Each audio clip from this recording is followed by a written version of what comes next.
I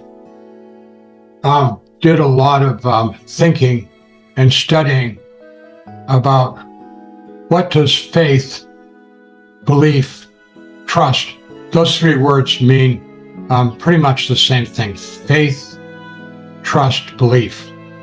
And what's the difference between faith, trust, and belief?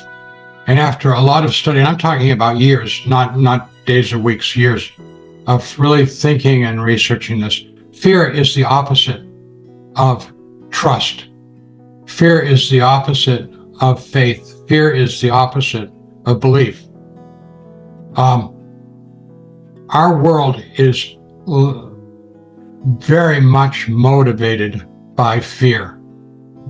There's all kinds of fear. The number one fear in the world that is universal is fear of death, which Jesus totally dispelled that fear in his life and death and resurrection and his promise of eternal life. Fear is used to motivate us to hate certain people and exclude them from our lives.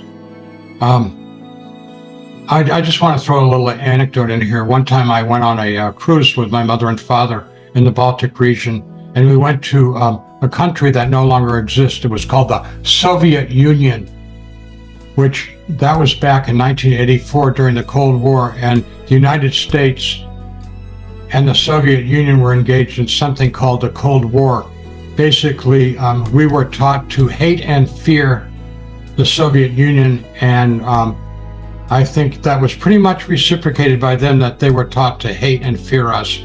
When I went to the Soviet Union with my mother and father on a guided tour, I discovered something that absolutely blew my mind. I just couldn't get over it. They're just people.